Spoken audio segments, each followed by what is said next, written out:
I just want to say a big welcome to our final VC deck breakdown of the year with Hugh from Galileo Ventures. Thank you so much. Now, so thrilled that we've got 3 founders who have submitted their decks here today, and I'm really thrilled to be able to showcase and to hear Hugh's feedback. Now, my name's Desmond. I help to run some of the events here at Cremorne Digital Hub, amongst many other things as well. And yeah, we do these deck breakdowns once a month with the Galileo team. And so they've generously taken the time out of their day, and I'll introduce Hugh in a moment. But for those who haven't joined one of these sessions before, the real purpose of this deck breakdown is, as a founder, you might be constantly submitting your deck to a VC website. And then you might get the feedback, or you might just get a yes or a no.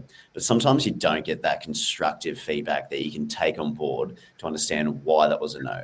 And so the point of this is allowing some founders to submit their deck.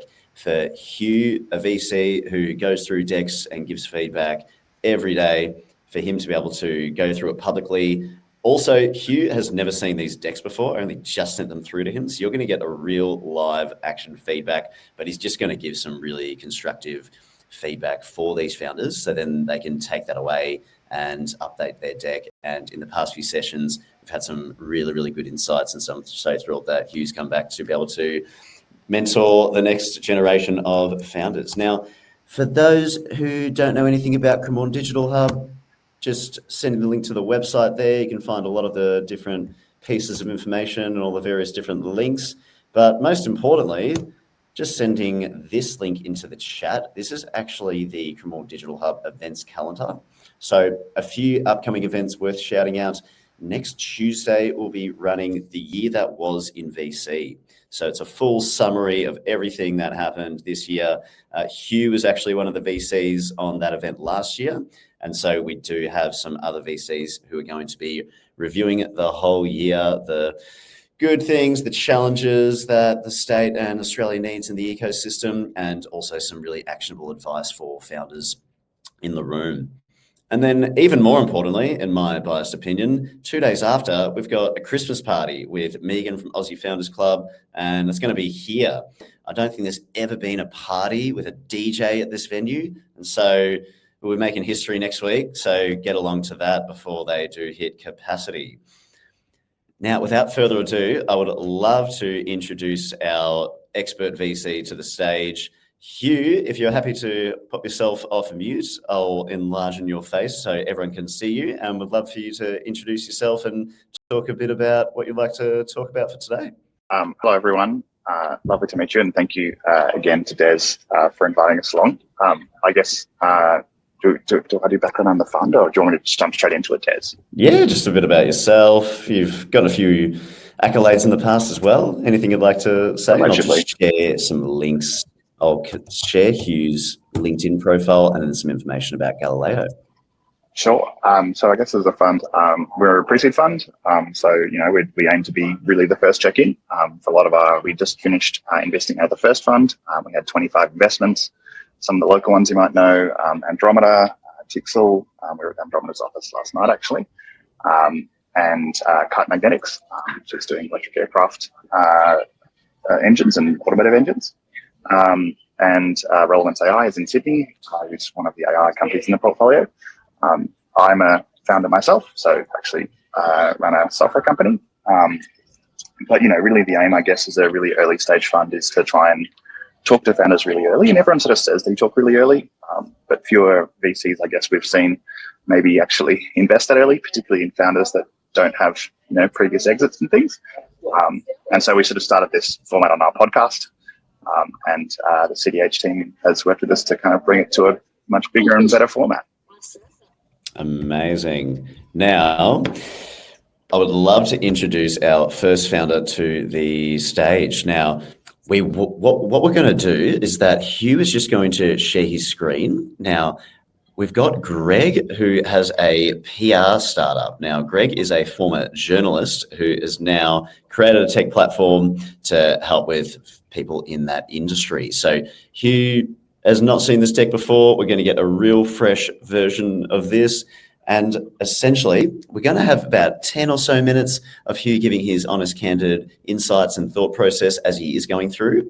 Now, obviously, most of the people on this call don't have their decks being submitted. So I think a really interesting takeaway would be just observe some of the things that Hugh is going through just in his thought process. So hopefully that allows for some actionable insights for you to apply to your own deck. And once we've gone through this review, I'll then allow Greg to hop off mute and have any follow-up questions or any kind of insights. So Hugh, over to you. Sure, thanks, Des. So I guess the little bit of context, I guess, is kind of the aim of this is to me to kind of give a bit of a sort of chain of thought, sort of brain dump. Thank you to the founders who've submitted decks. It's probably a pretty tricky thing to do that in a public environment.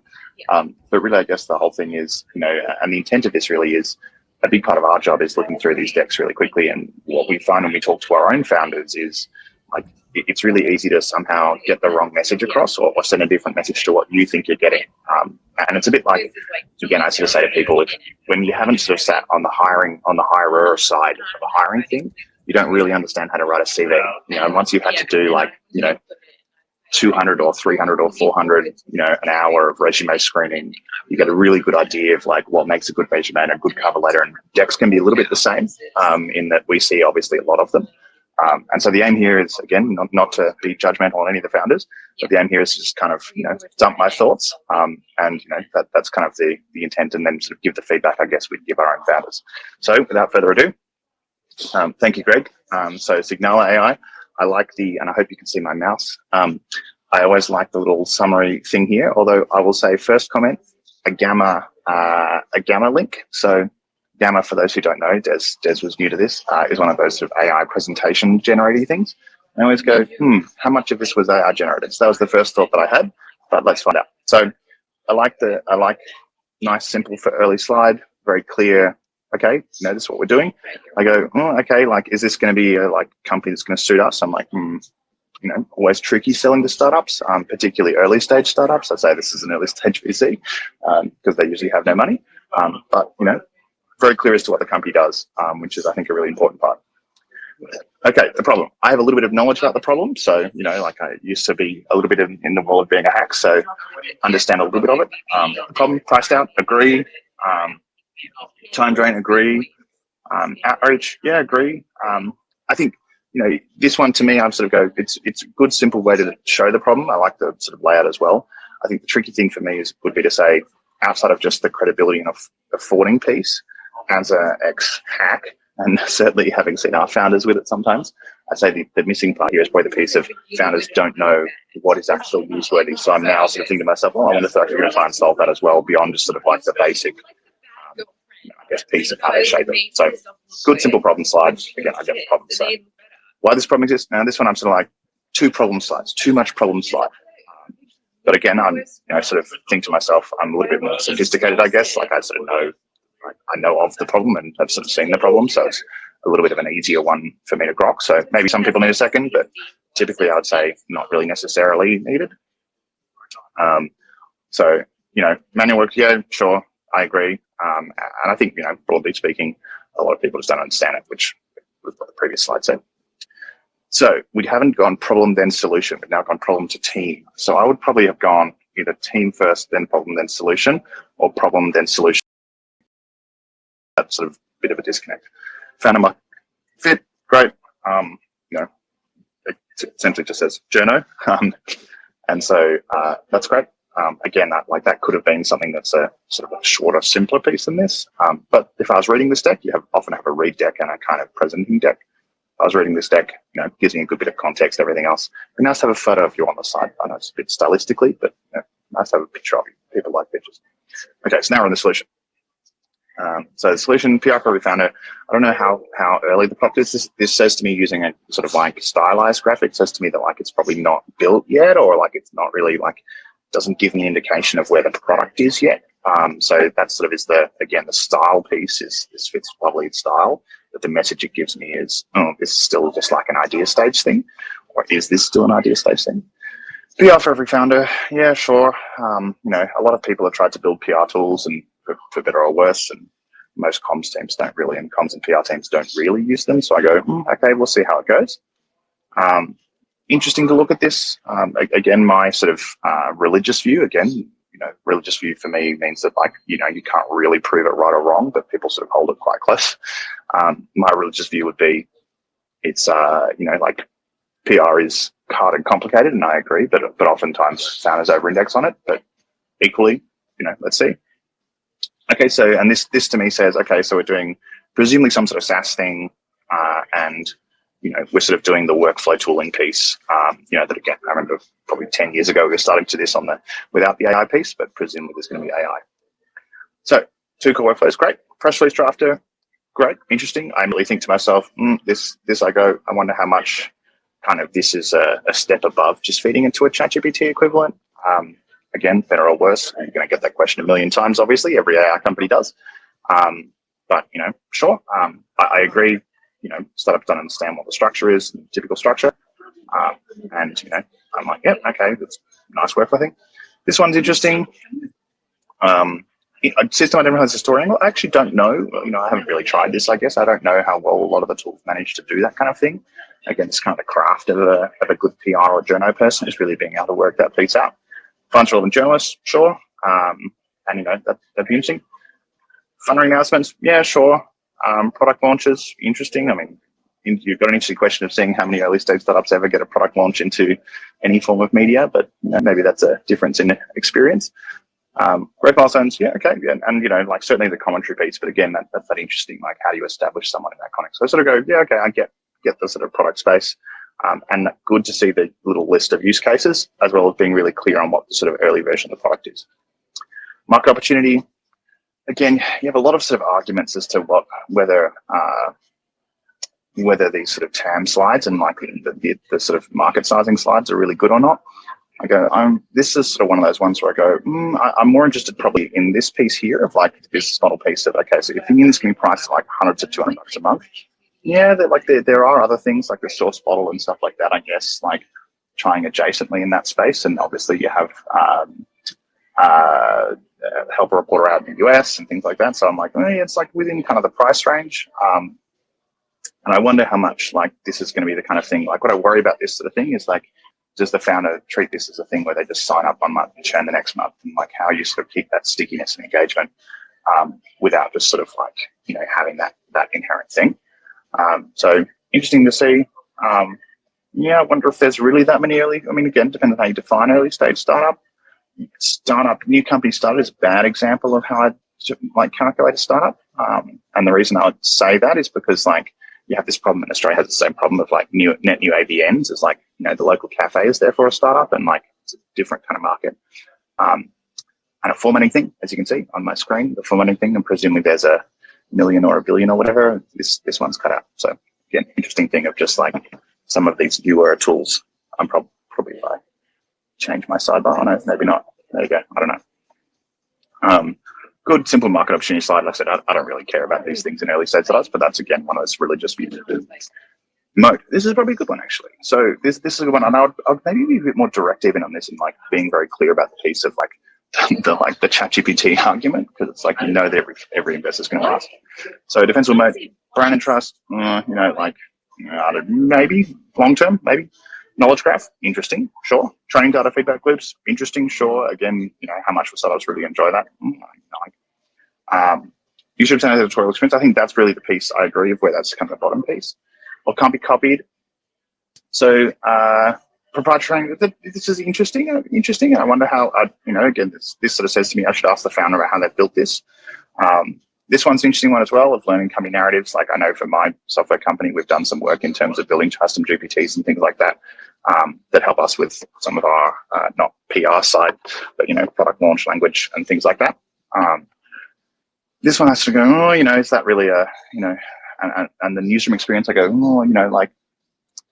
I like it, but it's one of those things of where I sort of challenge, I would be challenged. I'd think to myself, I'm going to need to challenge the founder when I speak to them about like really how useful that is. And it's kind of that age old, well, not age old, but recent years old challenge of like when you have, when you fed the internet into the large language model, how much does experience matter when you've fed it the whole internet? Immediate advantages, though, let's have a look. Editorial experience, yeah, maybe. Like, again, I'd sort of go, how much of this is then going to, like, you've got Jenny and Jasper and things like that, the more generalist kind of marketing tools. And so I sort of go, it'd be interesting to ask the founder again about those. But I know, from kind of industry context knowledge that, like Jasper has gone really far up market. They initially started trying to do this sort of lower, smaller, earlier stage startups, and then found that they really struggled to get anyone to use it over, ChatGPT or Gemini or whatever. And so I sort of go, interesting. I'm curious to ask the question about that. Journalist matching, that's an interesting one. And again, like, we see all those SDR and sales tools, and it's definitely a thing. Credibility, yeah, frustration. This one I sort of go, come on, like surely surely our founder will probably tell me otherwise. Surely if I fed it to ChatGPT, it would not do a terrible job, just off the back of having seen enough.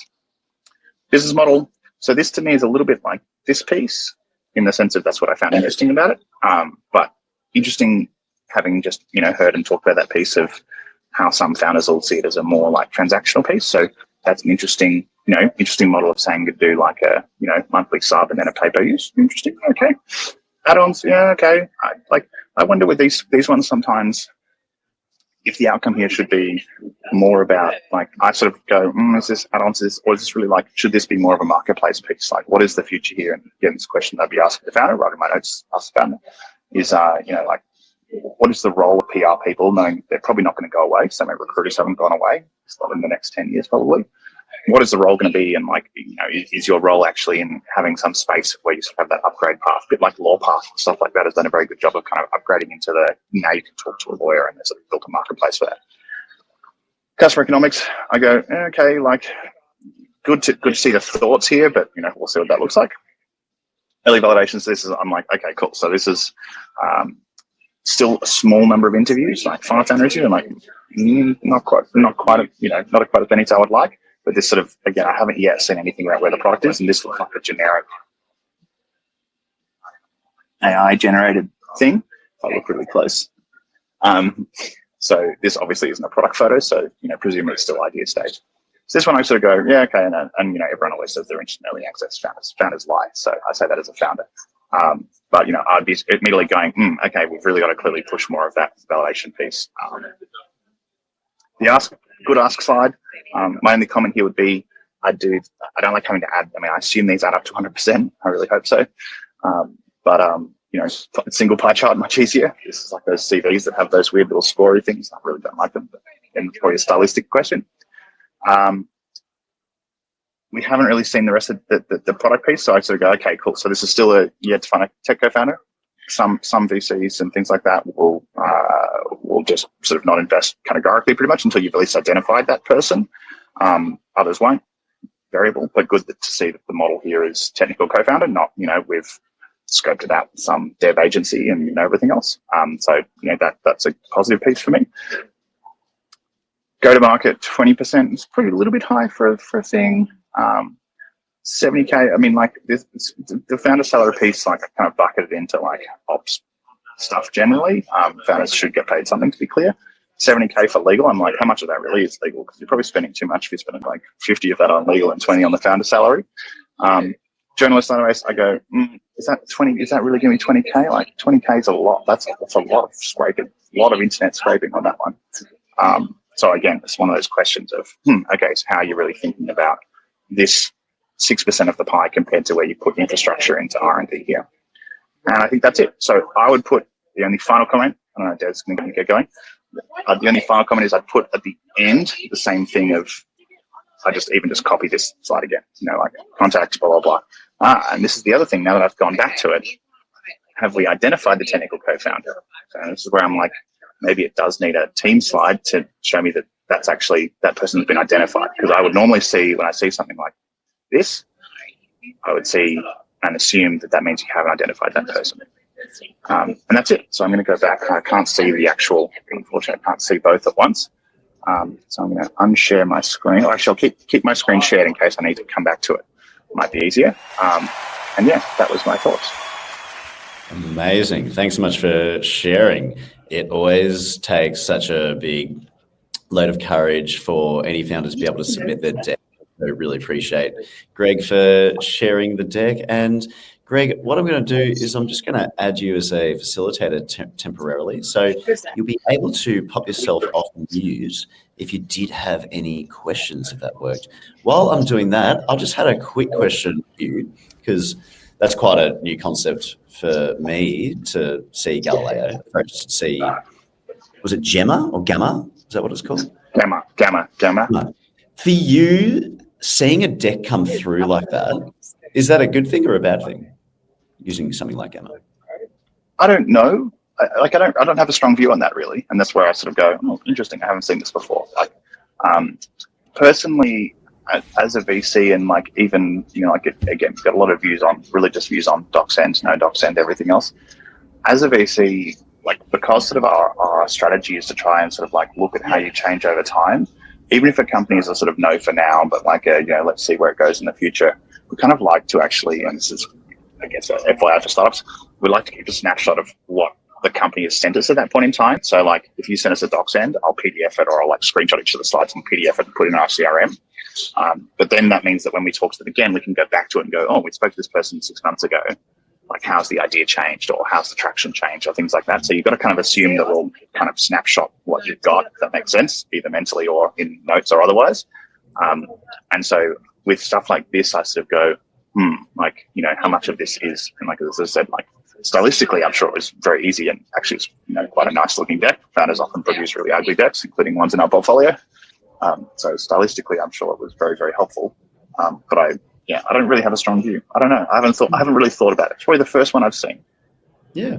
No, really cool. Now, Greg, that should have worked. So you should be able to pop yourself off mute. If you just had any questions for Hugh, or any kind of thoughts or feedback of that. Thank you so much, Hugh. That's the first time anyone's given me such in-depth responses, so thank you. It's more of a startup question as opposed to a pitch question. The idea is that ultimately there'll be up to 5 different PR agents, AI-based agents working together. And I think the main value and moat would be in how those agents integrate and talk to each other.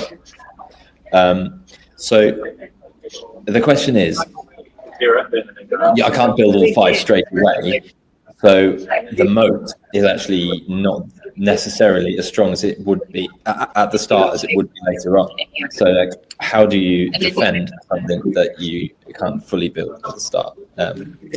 So I think good question. I think, and sort of again, it might be background noise from me, I'm afraid. James and Jules, can you move a table over, please? I can't move any further. I'm on a call somewhere else, Jules. Dead to me. Sorry, this is the other Galileo team. I do have noise cancellation on, but I hope it's not my background noise. So come back to the question. Good question. The thing I think for us is really like, we like to kind of challenge founders on what does things look like in the next 12 months, and then like what's the 10-year piece. The time between 1 and 10 years, who knows? But really, I think, again, the part maybe is a bit missing there is sort of like, what do you see as the future of that market in a 10-year horizon? Like, what does that mean? Paint me the picture of your vision and like what that looks like. I think that's the part that's maybe missing. As for the sort of like passing the sort of agentic solution thing, yeah, sure. I mean, like, our experience of relevance is like everyone's building agent workflow solutions, varying degrees of quality. But like, I think, again, probably could come out more in the thing of like how that sort of product roadmappy kind of thing looks like. But again, I still would say, like, particularly early stage, like, and what I liked about this was like, it painted me much more of the immediate now, what we're doing now. And maybe just missed the 10 years, because in 3 years time, who knows, like, we're all in a nuclear winter and, AI's taken over everything and we're all unemployed. Universal basic income for all. But, like, paint me the 10-year picture and, worry about the interim later on. Thanks so much. That's right. Don't worry. Jules complains, but she'll be fine. Amazing. To answer the other question of, are we using any AI tools? We're not yet. I know Jason Lemkin from SaaStr has been doing a lot. If you follow him on Twitter or LinkedIn, they're producing tons and tons of little AI analysis things. I haven't filled with them yet. We don't really we use a bit of stuff on our end in terms of like background researchy kind of things, more so than necessarily like, actual deck analysis or anything like that. But for us as well as startups, that's an emerging space. So yeah. Amazing. Great question there, Randall. And yes, thank you so much again, Greg, for sending the deck through. I hope that was helpful. And really helpful. Thank you. Yeah, that we can apply for next time you're submitting a deck through. Are you raising at them? Are you sending your decks to quite a few VCs? Or is this yes. early? Yeah. Are you in that process now? I assume so. Sorry, was that for me, Des? Yeah, are you submitting your decks to quite a few VCs at the moment? Not yet. No, it's just the early version. Early version sort of ideation, as Hugh was very quick to pick up on. Yep, perfect. That's exactly what we want. Now, just a few things to shout out about Greg. Greg is going to be hosting a lunch and learn with us next Tuesday. It's going to be on PR for founders in the AI era. So if you're a founder and you're trying to think, how do I get out there? How do I do PR? Don't have any money for it.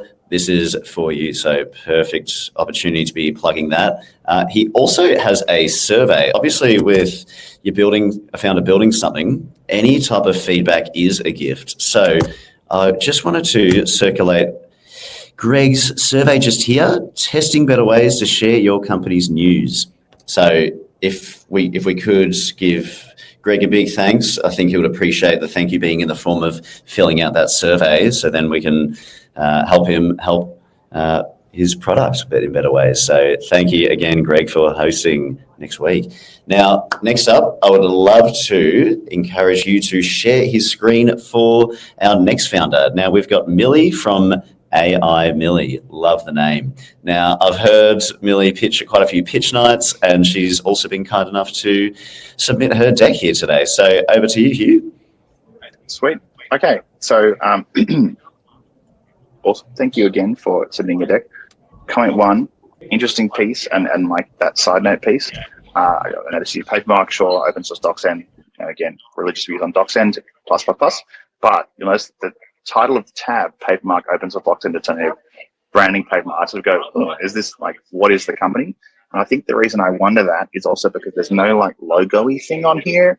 And so I sort of go, is the logo the Papermark, or is the Papermark the delivery piece? Again, like there's increasing numbers of these kind of open source alternatives to the commercial products. Fine, I don't care which one you use, but that's that little like interesting thing. Okay, so Capira, again, like strange name, kind of tricky to pronounce. Could need one of the little pronouncy things underneath it. Experiential language service with AI. I go, okay, that's one of those sort of like lied. Yay, everything else. This is more interesting. I go, okay, like cross-language communication, bringing healthcare to save lives. Okay, cool. So you're saying healthcare, early market, cross-language comms, AI powered, great. Again, I have sort of context for the group. I have a bit of interesting experience here. Partner is a OG consultant. I was a medical student, so I've sort of seen the translation, thing in healthcare myself personally. So curious to see what the sort of vision things like that are. Weird one again is like this thing has a weird sidey, might because I've adjusted the width of the screen. Let me try not to make this too. Well, there we go. That hopefully still works. Okay, let's get into it. Big problem slide, right? So I open this and I go, ooh, a lot of things. So again, could still be fine for a read deck, but I sort of go, this gives me a lot of things without making it really clear to me, right? So like, because I look at this and I go, okay, what would I be saying in terms of the problem space in this? And it's sort of like the interpreter shortage and the time piece. And I presume there's going to be time in here somewhere, maybe. No, right? So this is where I go, okay, so the thing that I would say is, yeah, the interpreter shortage, annoying, hard. Second part's missing is like, in a clinical environment, you kind of want the interpreter now. And everyone's been in those situations on the clinical side again, where you walk into the room, the consult room, and then you realize, oh, shit, I need a, diary interpreter or something. And then you have to muck around getting the telephone interpreter and blah, blah, and everything else, when if it had actually been known in advance, someone would have booked the interpreter and it would actually have been pre-organized. So I sort of go, okay, so that's what I'm immediately thinking here to again, that sort of train of thought thing is like, I'm thinking about that, in-person clinic type thing. Equally, there's other, lots of other places. You got water stuff and things like that. There's other places. So going through this, interpreter shortage, yeah, sure. Avoiding care. Yeah, I mean, a lot of people don't get a lot of choice of avoiding clinical care. But again, I'm coming this from a hospital lens, so different in primary care. Adverse events. Yeah, how much can you reduce that? I'm interested to find out. Longer admissions. Yeah-ish. That's a decent number of days in the public system, which interprets probably more common than the private system. It's not as substantial. Like public hospitals wouldn't necessarily. Yeah, they might say they care about that, but it's a small amount. And then I go, yeah, okay, like it's saving 160K a month isn't a lot for a hospital. Another one of those things. Readmission risk, yeah, I agree with that. Discharge instructions. I go, oh, okay, so now we're talking about discharge instructions. That's interesting one. Interpreter delays, I guess the part would get in some of that. Element, coordination burden, yeah, maybe, yeah, okay. Actually, couldn't tell you what an LEP something. I couldn't tell you what an LEP inpatient is. So there you go. Even with the background I have, it needs to be defined somewhere. Interpreter fees, most hospitals, again, Australian lens here, most hospitals don't really care about the interpreter fees at the executive level, but not at the clinician level. So that's where I go like, okay, so where's this going to sell into? Because the executive probably does care a little bit about shaving off some cost of interpretation, but the clinical level, again, it's a hard sell to sort of say like, oh, you should use less interpreters because of the cost. This one I go, yeah, okay, end of life trauma discussions. This is what my PhD was. So yeah, sure. It is a complicated thing. I've had to do a few organ donation conversations with people with interpreters, either present remotely or locally. So yeah, sure. I agree with this. Yeah, okay. Don't let patients use Google Translate. Doctors try not to. Family translators also annoying. Sometimes that's cultural as well, though. A bit more complicated. So I'd say a lot of these things, but like I said, I'd sort of really like tighten down into like the big ones, and then maybe like this could be a like appendix slide of like details on more things that we consider. So problem slide, solution slide. Now we've got a why now slide. So again, I like personally religious view, problem solution. Now we're into the thing. So language revolution. This is one of those things where I go, it kind of feels like a slide of the like that tells me like no shit, like like hey, language services and translation, like LMs and AI is going to change them. Cool. Like everyone's going to kind of agree to that, right? Like sort of one of those, and so I don't know if this is really in a small number of slides that you have. Is this really like the really important one? Yeah, this is, like this journey, this is kind of like, again, a piece of it makes sense. Like, so I go, yeah, okay. I don't know if this is what I'd pick as slide 3. Okay, so this is, I guess, the start of the solution.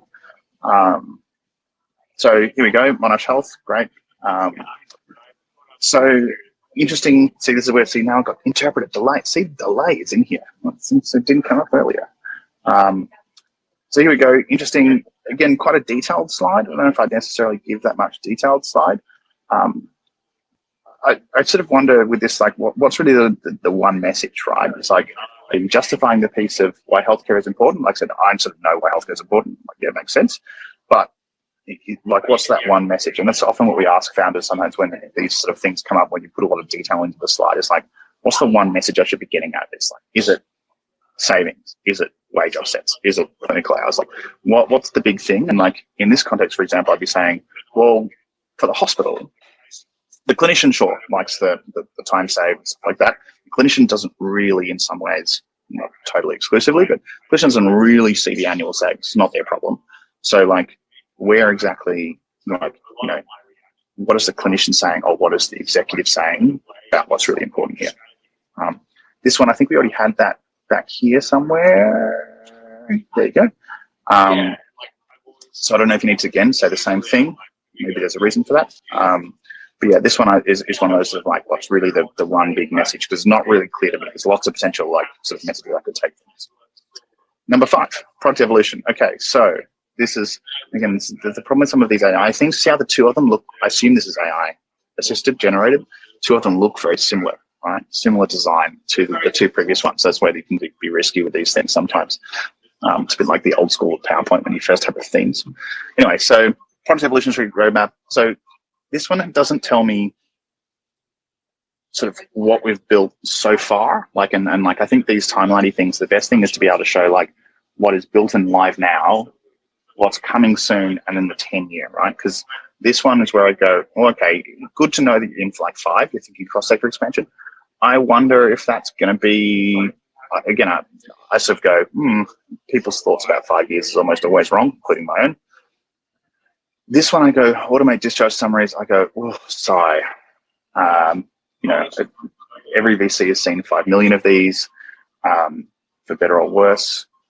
Yes, it's a sort of, it's a pointy end of the wedge, and that just says to me you're probably trying to think about this as going clinician first. There are lots of things that go clinician first, and clinicians see this as a fairly fungible thing. With full EMR integration, they go, okay, interesting, like you're going to go through and work with Cerner or Epic or whatever. They're not great people to work with, and they have their own solutions. People don't use them or buy them because they're really expensive. That's why they don't do it. So I go, this one I sort of go, this is an interesting question to ask is like, what is this product space in your mind of data management, sort of multilingual patient data management? Interesting question. That's one of those like little questions I've noted myself down. Strategic positioning, this is an interesting one. It still feels a bit like kind of broad comment thing rather than really something very tight. So I don't know if I really love this slide. I'd really think about how I'd sort of reshape it a little bit. But also, like, paint me the future piece. Like, paint me what you think that space really looks like in the future. Because I think thinking about that market size piece, this could be big enough for for market size. This I don't really have a question of if you won the piece of healthcare translation, would it be a big company? Yes, right. Like I don't think and again, religious view. I don't really like market slides in early stage companies that much. But like that's where I sort of go. You don't really need to justify to me, hey, if we went into cross sector, we'd do a lot. Because I would sort of go, healthcare's probably a big enough market in Western countries, regardless. So like whatever. Competitive advantage, good, simple one. This one I sort of look at this and I go, okay, like give me a little bit more about how you see that, because I'm sure that you're not the only one globally thinking about this space with an AI, either AI literal or AI assisted. What can I do with even like 11 labs, right? And I sort of go, okay, that's interesting. And so, give me a little bit more maybe. I like this sort of simple summary though. It's always good to have these sort of competitive things or showing some of the competitors that you see. Often helps people really understand either why wouldn't I use the Google Translate, as you see here, or alternatively, like what aren't, so I'd sort of try and list some of them potentially, what are the competitors that the founder sees as competition. Security mode, all of the healthcare, this one I go, yeah, all the healthcare security things, like all the healthcare AI scribing things, all play that game. So it's kind of that whole thing of everyone has to do it. So cost of doing business. Intelligence layer, yeah, this is an interesting problem. Dragon, naturally speaking, went at it really hard, and I know it's one of the challenges of like Lyrebird and Heidi and things like that is really being able to give it the context. So I've got a little bit of knowledge there. Scalability, again, like that one I go, any AI company can talk about the scalability piece. So that's I guess going against the human element, but I wonder really how much that's really a like competitive advantage for you specifically. Traction and validation. So this is kind of like what I was hoping to get a bit out of this slide. So combining the slides a little bit. So traction and validation. So started very recently. Interesting. Okay. So how far have we gotten along? We've done a pitch competition. Great. Some early cash. MedTech actuator. Great. Okay. I know MedTech. Know the actuator people. Vic Uni. Great. You're sort of doing the hospital thing. The research thing. So this still doesn't really tell me where the product is, though. Right? You give me a bit of timeline of like what you've done, but I don't really care about the personal, again, market view. I don't really care about the like, nice to win awards to go about. But I still want to know like where's the product. I haven't really gotten where's the product piece yet. And this is great. Okay, so we wait this, so that means the product isn't there. Okay, so I'm still not quite sure where the product is in that sort of like development cycle at this point. Great. Clinicians sign up for a lot of stuff, and everyone's really interested in what these things are, which is good and good for you. But also, like, again, it's like most of these like early stage AI tools, it's tricky because like that also means that they're signing up for other stuff. Founding team, love a founding team side, nice. Okay. Clinical experience, tick. I'm looking at this and immediately go, okay, so where's the technical experience? Great. Technical co-founder, AI lead, sweet. I like the little languages thing here. Shows that like, you have the cross-language communication challenges probably as a team, or certainly have that experience. Nice, simple team slide. The quote, I don't know, it's nice, but the quote doesn't really have that much. Nice though. Yeah, stylistic. The future. So I'm hoping this is the 10-year piece. Right.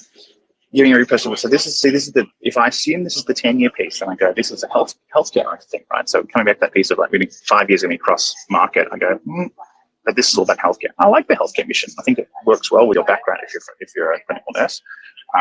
And so, you know, that one I like. I'm not sure about, again, stylistic piece. I'm not sure about this piece where it adds anything. But I like the sort of the vision-y, you know, impact element. Number 11, great. It's like a, you know, appendixy slide. I'm sure I could go through those in some detail. And that's the end. So something that's probably missing is the contact at the end. Again, you can just copy the first, if the first slide has contact details, which it does not. So I'd put a contact slide, put your email address, whatever. Again, if you're sending us a read deck. And also missing from here is the ask. You know, what are we actually trying to ask for in terms of you know, money, blah, blah, blah, everything else. So yeah, so that's my long ranty bit. I thought Papermark was actually a really cool tool as well. So it's the free version of DocSend. I haven't seen it before. Yeah, seen that. Now, Millie, if you did have some questions or just some follow-up thoughts, we'd love for you to share those now. Thank you so much for reviewing it. And thank you for the opportunity as well, Des. Really, I just sent this through in the very last minute, and I agree with the product progress is missing there. We actually already have a sellable product. We actually have something to showcase. So we are selling ourselves short here, obviously, and we actually also use Gamma as well, and I see myself as a super user. But look the same. There you go. So those images are all created by Gamma. I personally love the app. I think it's like if I'm useless at design, so I can definitely see the benefit. To be clear. Yeah. If I should design it and you know. And because every time we have to make a unique slide to different audience, like to investors, to selling to the hospital, you know, this tool is just so time saving for us.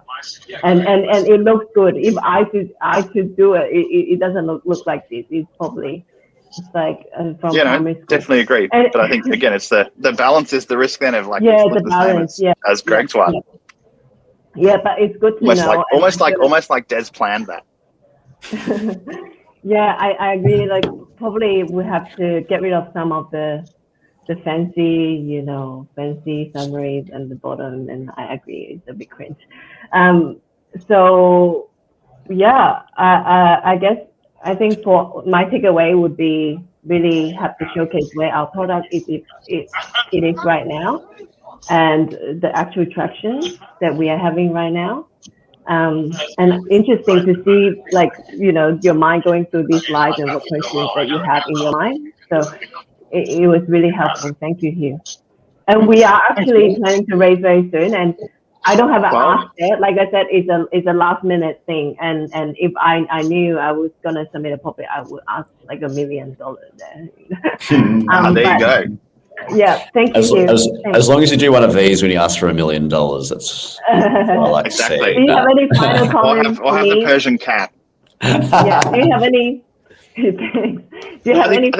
Final comments? No, I think that's really good. Again, like I think for all the founders here, like that classic comms rule of thumb, and I'm sure Greg has probably delivered this sort of thing to people 1 million times as well. If you ever spent time in comms or PR or journalism, like. Remember to always come back to that piece of like when you look at the slide almost from a distance, like what's that one key takeaway? What's that one message? And is that really clear enough? Because it can be really easy when you've, like as with all founders, like you spend all this time like on the deck and you're very like stuck in the work of it. It's really easy to lose track of that piece of like, you start to sort of like, I should just add. It's like packing for a holiday. If you pack too early for a holiday, you end up just like putting more and more and more things in your suitcase that you don't need. And so you really need to sometimes step back and sort of like go, how do I simplify this down to like, what's that single bit? So, but really good, interesting. Gotcha. Amazing. One question, just a quick follow-up. After you've seen the deck, I know it's not perfect and you have all these, questions in your head. But do you think, like, after you've seen it, you would actually want to have a follow-up meeting with this founder, Millie? So I would probably have a follow-up. I'd be forced by James and Jules to have a follow-up meeting because I'm probably one of the few VCs that have spent time operationally in healthcare. So they would say, you've got to go and meet this founder regardless, sucked in. So I'd probably do it just in the sense of curious to see your thoughts and thinking. And I'm always interested in seeing healthcare people ending up in software. I was actually a medical student, was where I started. So in that context, I would. And I think, again, I think that, like I said, I sort of spoke to some of the questions there. I wonder if the sort of discharge summary piece is the right initial part of the whole thing, and I'd be interesting to talk to you. Like I'd be going, oh, it'd be an interesting thing to talk about, like how you're seeing, the sort of discharge summary piece versus otherwise. Because I sort of see that the life piece is just a much bigger and easier wedgie. So yeah, probably. Yeah. But I think that's, again, probably context specific to me being sort of in healthcare, and we actually haven't done anything. We haven't done anything in healthcare in Fund 1 so far. We came close a couple of times, but there you go. That's great. I'll connect on LinkedIn, and if you'd like to have a chat sometime. Thank you. Awesome. Thanks, Millie. Fantastic. Thanks so much, Millie. And now I've circulated Millie's LinkedIn along with the website for Capria, if that's what we're calling it now. So huge congrats. Thanks again for submitting your deck there, Millie. And good luck on the rebrand. It's very like exciting. The animal, capybara. So it's without the bar. It's capira. Capira. Yeah, that's what I thought. Yeah. It actually means we'll understand in Italian. What a multilingual team that you have. I didn't see an Italian flag on any of those team members, so very, very talented. Looking forward to seeing what's ahead with the rebrand. Keep us posted, and yeah, we're looking forward to seeing what's ahead. Now, last but certainly not least, we have Athi, who is actually part of the CDH. I'm getting the name of this wrong. Clubhouse startup members. So there's a few founders that work out of the hub here, and Athi is one of them. Now, Athi, every time I've spoken to Athi, we always talk about how annoying Strata is in general, but sometimes if you are part of a body corp or if you own an apartment somewhere in a big complex, they've got these like portals that are just from the 1980s and just really hard to use. So any disruption in this space, I think, is very well needed and something that everyone is after. But we do have Athi's deck. So we'll let Hugh, as said, this is our last deck for the day, and Hugh has not seen this before, so he'll be looking at it through a very fresh set of eyes. I don't know if that's a cowboy kind of logo that goes on some boots, but I like where we're going so far. Now, just in case we do go over time for this, if anyone does need to leave at 1 o'clock, more than welcome to, but just thought I'd flag that. No, not at all. No, I think we're doing pretty good. So, no, thanks for that, Hugh. I'll throw it over to you. Sweet. So had the same thought as Des. It might start out really annoying. I don't live in a strata building, and I know a lot of friends that do, and certainly had to deal with it in the past. So I get the piece of really annoying. I think of this and I was wondering to myself, is this finally someone trying to do the like self-managed strata thing rather than all of the like strata management companies, which I think is just a total rort. But so I wonder the piece of, is that going to be that? So I think that Des on the other side thought it was more on the like resident side. So let's find out. But yeah, good early slide. Again, gives me something about what it is, but as you saw, like, you could kind of interpret that both ways of like, are you doing it for the community's strata management layer or the community's resident coordination layer? And I go, okay, maybe the answer is both. We'll find out. Okay, the problem. Not a very detailed problem slide. This might be because this is one that's more designed to present rather than like be a read deck to email. So that could be the reason why. And again, sometimes you have a different version for when you send it out to someone versus when you present it. Sure, expenditure blowouts, Strata, it's annoying. Strata manager burnout. I mean, that's because these people are, not always necessarily the most lightly worked people. If you're in a strata management company, you're absolutely going to be across a bit like being on a rent roll for a real estate agency. Like you're going to have 5 million of these. So I can see the burnout piece, and I go, yeah, okay. Archaic strata software, as Des said, I think everyone's probably seen or used one at some point in their lives. So, I wonder how much this hasn't told me the piece of where are we going. I'm guessing this means we're going down the piece of the like owners corp strata management part, more so than necessarily the resident communication part, but it's not clear to me necessarily from here yet. Problem, then solution. We love us problem solution. So here we go. So solution. So again, this says to me, it looks like we're doing the self-manage your own strata, which I think there absolutely is. Insofar as again, I think there's a lot of people that spend a lot of money on these things that are very unnecessary. So I can see, again, I can immediately see the piece of, I can see how this be thing. Hybrid platform, again, I can see that piece, and there is that piece. Interesting that this immediately says to me, okay, we're going to do this sort of the marketplace layery piece of like, hey, we can do the, sort of a consulting layer to be able to help. So again, it's like that law path, use the comparable, the law path kind of balance out of how you do it. And this one I go, oh, okay, what are you thinking of that? Like, what does that exactly mean to me? Prototype, so there we go, a bit of product, right? Now, product, very simple product. I think that's fine. Some people would say, oh, designing very simplistic, blah, blah. I'm like, I think that's actually fine. Like, you could probably AI this a little bit more sexily, but this is classic sort of like enterprise, boring back office software. Says to me they're obviously doing a lot of finance pieces. Again, this is kind of one of those like niche accounting-y, finance-y problems in amongst all of the regulatory problems. And, we've got some different tables and things. The sort of showing multiple tables piece doesn't really necessarily help me as much as really understanding it, but this slide at least says to me like, hey, okay, so there's a prototype, like that's where we kind of are. Here's our journey. Like maybe these two could be a combined thing. I don't know. Again, stylistic question. Like again, presenting versus otherwise. Makes sense. Hybrid startup platform. We kind of already covered that piece. This is again one of those things people probably already know. And this maybe is like this is an empty space that needs to be filled with something. Could be filled with this, right? So that's how I'd sort of probably combine them. Product roadmap, first one, okay, like we've sort of thought about what that looks like. Helpful to have a bit of time here, like, when do we think release 1 is going to be a thing? When do we think release 2 is going to be a thing? What does that look like? This one I go, okay, interesting. Like we're gonna see ourselves as zero integration, so you're not going to do full service accounting. You're going to kind of do the front, the OCs, the owners corp side. So maybe I wonder how much that's going to be a long term thing, but that's again a question I'd ask about. Market validation, everyone hates body corp, everyone hates strata companies. That again is one of those things of just like, I think everyone's had a friend there. What worries me a little bit here is like, or what I'd ask is like, what sort of feedback is this? Like, how deep is this feedback? How have you been talking to people about this? Have you been talking to people who are on the owners corp, or are you talking to the community people? Like, because again, it's often a different lens. And maybe that's the answer here of like major gap identified. And I sort of go, okay, so does this mean building owners, like owner occupiers in the building?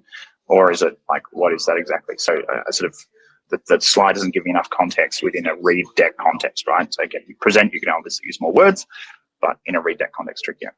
Market size, I go, okay, interesting. This one's one of the ones that I would probably think about market size a little bit. Like, what does that really look like?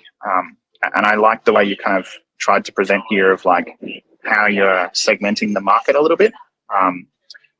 That one, I don't know how again, like, yes, people know we're building lots of apartments in the last 10 years or so.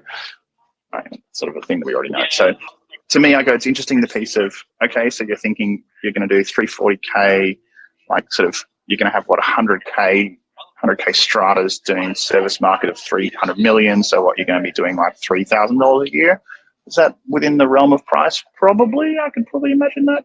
But again, I sort of think about what the assumptions are. But this is one of the ones where I'm perhaps a little bit differently to other people to what I've just previously said. The market sizing could be useful to kind of give that context of, does this get to like, the couple $100 million in ARR kind of piece? What this doesn't say to me, just for this quick side note, is like, how often do people change strata management companies? How often do people shift? Because that's one of those questions I don't really know about the market in a lot of detail. And I imagine it's the kind of thing if they're probably longer term contracts and stickier customers. 2 revenue streams, great. Like I said, we sort of already covered this one of like, you're going to have a thing here. So what was I doing? I said it was about, I did the math in my head of $3,000 a year. So my math was clearly very off, or maybe your math is combining these into a sort of combined ARPU of that sort of world. And so again, makes sense. And I like kind of having the bolt on of the service piece, because that, I guess, helps reduce that sort of concern around people sort of jumping into self-management without some degree of support on the interim. About the team, give you more context here about, like what you've done, what your life is, where you've come from. Great. So I presume non-technical business founder, technical founder, husband and wife team, I assume, or related, presumably. Some people have strong views on that. I don't really mind. I could never start a business with my partner, but I know a lot of people that have. And good to see that, like, you know, these are the other people. I goes, financial expert, what's that going to mean? So again, it's one of those weird questions. But I give a little bit more context on both who you are and what your backgrounds are, and then also like what shape people are. That those, like, I like seeing these like first two hires are going to be this type of people, but maybe a little bit more context than what we have here. Ask slide. Partnerships. So we're not doing yet. Okay, so we are doing funding, right? So that's why it's like make the funding piece clear.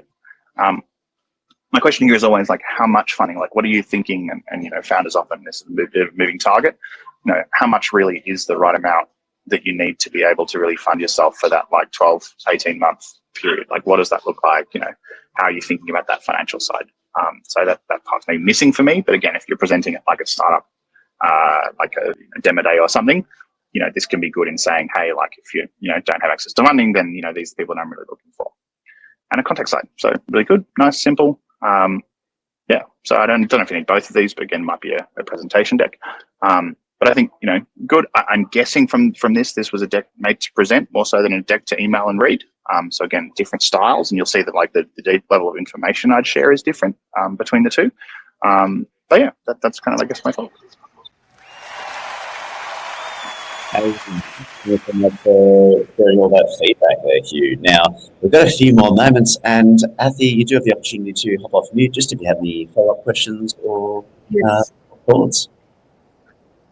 Yes, thanks for that. So yeah, that all made a lot of sense. And yes, it was a presentation slide, which is probably why it's a bit light on.